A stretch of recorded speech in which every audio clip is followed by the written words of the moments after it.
Morning, another beautiful day and another beautiful journey. आज हम जा रहे हैं एक बहुत ही खूबसूरत जगह पे जिसके लिए हम बिल्कुल तैयार हैं और बहुत ज़्यादा एक्साइटेड हैं। सी यू देयर। आज हम जा रहे थे एक बहुत ही बढ़िया आइलैंड पे जो कि हमारे घर से ज़्यादा दूरी पे नहीं है। तो झट से निकल गए घर से तैयार होकर, क्योंकि आज एक्सप्लोर करना था एक बहुत ही खूबसूरत आइलैंड को। तो उसके लिए हम पहुंचे चिड़िया टापू में। यहाँ से ही आपको फिशरमैन बोट यूजली मिल जाती है जिसकी प्राइस 5 से 6 हज़ार रुपये ही रहती है।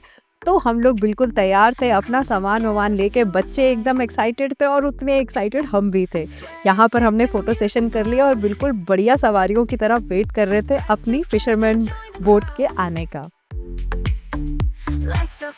हर बार हम लोग आइलैंड पे जाते हैं तो हमें जो सैंड फ्लाइज हैं वो हम पे ऐसा कहर ढाती है कि इस बार हम लोग पहले ही प्रिपेयर थे, तो अपने साथ कोकोनट ऑयल की बोतल लेके गए थे और यहाँ पे सबने अपनी अच्छे से चंपी कर ली कि इस बार हमें कहीं सैंड फ्लाई काट ना ले। यहाँ भैया दिख गए तो खुशी बहुत बढ़ गई। भैया को जिस तरीके से हम सामान दे रहे थे तो भैया ने हमसे पूछा कि कहीं वहाँ शिफ्ट होने का प्रोग्राम तो नहीं है। तो हमने बोला नहीं, शिफ्ट होने का तो नहीं है, पर इतना सामान तो हमारे साथ जायज़ है, क्योंकि लोग भी इतने सारे थे कि हम लोग ऐसा लग रहा था कि पूरा फैमिली शिफ्ट हो रहा है वहाँ पर उस आइलैंड पे। बोल सांचे दरबार की जय। कोई भी सफ़र इतना मस्त हो जाता है अगर आपके साथ आपके फ्रेंड्स भी हों, तो ये सफ़र डेफिनेटली बहुत अमेजिंग होने वाला था। एक तो समुंदर के बीच में जहाँ आपको कोई अता पता नहीं है समुंदर में, और ख़ास तौर पे हम जैसे लोग जिनको तैरना भी नहीं आता है तो उनकी तो मतलब हालत भी खस्ता हो रही होती है और साथ साथ मज़ा भी आ रहा होता है। और पीछे दूर कई बादल दिख रहे थे। समुंदर का रंग बदलता जा रहा था, डार्क होता जा रहा था, जिसका मतलब ये होता है कि गहराई खूब है पानी में।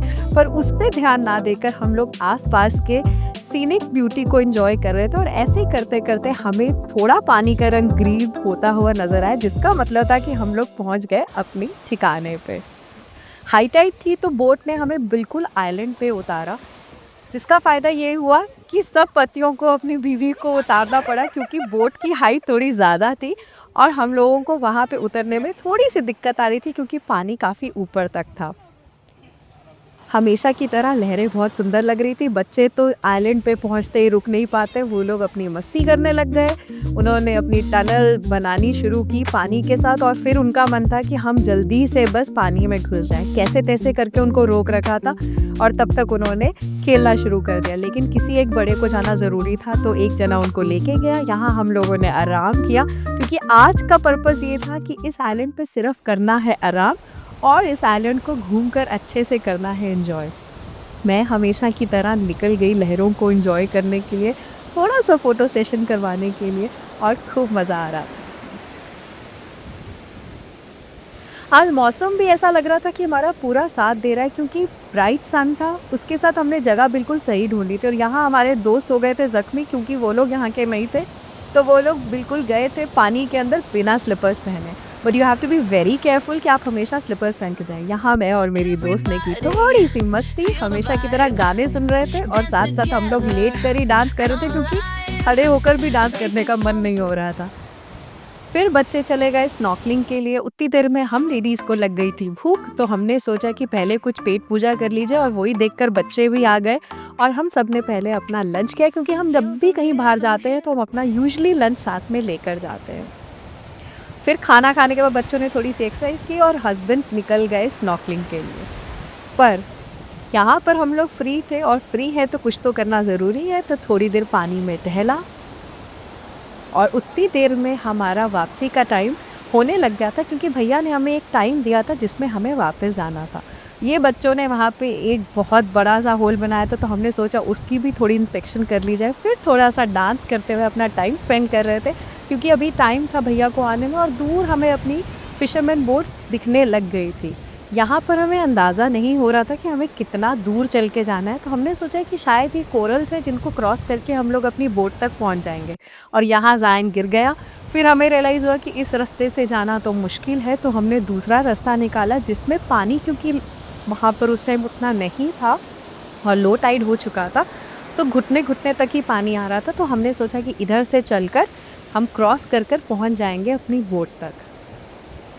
पानी इस टाइम पे बहुत सुंदर लग रहा था, काफ़ी कम हो गया था, और we could see the fishes. और वॉक करते करते, लेकिन डिस्टेंस काफ़ी था क्योंकि हमें ऑलमोस्ट पूरे सी को क्रॉस करके जाना था। बट अच्छी बात ये थी कि यहाँ पर उतनी डेप्थ नहीं है और पूरा नीचे एक सैंड बेड है जिसके ऊपर से आप आराम से वॉक करके जा सकते हैं। और भैया वहाँ से टस से नस नहीं हो रहे थे। भैया देख रहे थे कि हम कैसे ना कैसे करके तो पहुँचेंगे ही। हम इस खुशी में थे कि अरे किसी रास्ते से तो जल्दी पहुँचे, तो कभी इस रास्ते से कभी उस रास्ते से अपनी बोट तक पहुँचने की कश्मकश में थे। और फाइनली हम पहुँचे बोट पर। जैसे ही वहाँ पे पहुँचे तो हमें रियलाइज़ हुआ कि वहाँ पर भी थोड़ा चढ़ना मुश्किल हो जाएगा। तो अभी सब इसी उसमें थे कि अरे बोट तो मिल गई, पर अब इसमें चढ़ना कैसे है। फिर सब लोगों ने एक दूसरे का साथ दे के एक एक सवारी को बोट के अंदर चढ़ाया। और फिर जैसे ही हम लोग सब बैठे बोट के अंदर, तो भैया को हमने फाइनली बोला कि सारे हेड्स गाड़ी में आ गए हैं। गाड़ी मतलब हमारी आज की सवारी, जो कि है हमारी प्यारी बोट। और फिर हम जैसे ही बैठे तो भैया ने उसको एक्चुअली थोड़ा सा कोशिश की धक्का मारने की, लेकिन वहाँ से बोट निकल ही नहीं पा रही थी क्योंकि सैंड को बिल्कुल हम लोगों के बाहर से वो बोट बिल्कुल सैंड में धंस गई थी और वो निकल ही नहीं पा रही थी। और भैया की बॉडी देख के हमें लग रहा था कि शायद वो कुछ निकाल पाएंगे हमें, पर वो निकल नहीं पाए। थोड़ी सी बोट निकलती थी और फिर हम फंस जा रहे थे। ऐसे करते करते डर भी लग रहा था क्योंकि पीछे बादल एकदम काले आते जा रहे थे और डर लग रहा था कि अगर हम लोग यहाँ पे फंस गए तो उसके बाद क्या होगा। अब तो खाना भी नहीं है और कुछ बचा भी नहीं है। और बच्चों के चेहरों पे भी थोड़ी सी टेंशन दिखाई दे रही थी। या हम भैया को बिल्कुल मोटिवेट कर रहे थे कि भैया शायद, क्योंकि उनको आइडिया था कि यहाँ से कैसे निकलना है, तो वो पूरी कोशिश करते जा रहे थे। कभी इस कोने से कभी उस कोने से, वो लिटरली बोट को काफ़ी देर से धक्का मार रहे थे। और उसमें 2-4 बार तो वरुण ने उतर कर और बाकी लोगों ने के उतर कर भी भैया की हेल्प की। और फाइनली यहाँ पर ऐसा लगा कि अब तो हम लोग निकल जाएंगे, पर बोट फिर रुक गई और भैया फिर बेचारे लगे बोट को स्टार्ट करने के लिए, पर बात नहीं बन पा रही थी। और हम लोग एक्चुअल में बहुत घबरा गए थे यहाँ पे कि आज बड़ा मुश्किल हो जाएगा। और फाइनली हमारी बोट हुई स्टार्ट और हम लोग निकलने की तैयारी में। और यहाँ बोट एकदम से ऐसी टेढ़ी होकर अटक गई कि लगा कि आज तो भैया सब जाएंगे पानी के अंदर। और डर तो इतना लग रहा था, बच्चों ने तो रोना भी शुरू कर दिया था। बहुत, सच में बहुत टेंशन हो गया था कि अब क्या करें। और फिर फाइनली सब लोग उतरे और दोबारा से उन्होंने बोट को चलाया। भैया भी ने भी थोड़ी रिलीफ की सांस ली कि चलो फाइनली बोट चली। और लहरें जब उठती हुई दिख रही थी तो मज़ा आ रहा था कि हम लोग फाइनली इन लहरों में आ पाए। नहीं तो आज तो भैया फंस गए थे यहाँ पर। भैया ने फिर अपना थोड़ा पोज दिया, स्टाइल मारा कि अरे मैं तो निकाल ही देता। और हम पहुँचे और उतने में बीच में बारिश भी हो गई थी, तो हम पूरी तरह से भीग चुके थे। समुंदर का पानी तो था ही था और ऊपर से भगवान जी ने बारिश भी कर दी थी, जिसने और सोने पे सुहागा कर दिया था। तो हम बुरी तरह से भीगे हुए वहाँ पर पहुँचे। और वहाँ पर पास में ये कुछ शॉप्स हैं जहाँ पे हम लोगों ने सोचा कि थोड़ी चाय वाय पी ली जाए, बिकॉज बच्चों को भी बहुत ठंडा लग रहा था और बारिश हो रही थी। आप इधर बोट का सर्विस मैं कर रहा है, आपको कहीं घूमने उमने जाने के लिए हमारा से कांटेक्ट करना। हम चिराडप्पू का शॉप रखा है, हमारा नंबर है 9434269600। यहाँ पर भैया ने हमें जब सब कुछ सारा अपडेट दे दिया और फिर हमने वहाँ पे थोड़ी सी चाय पानी पिया और फिर हमने अपने आप को थोड़ी सी हिम्मत जगाकर हम चल दिए वापस घर की तरफ। और ये था हमारा प्यारा सा एक दिन, जो कि एक्चुअल में बहुत एडवेंचरस हो गया था। और अगर आपको ऐसी और भी चीज़ें देखनी है तो प्लीज़ मेरे चैनल के साथ जुड़े रहिए। Bye bye.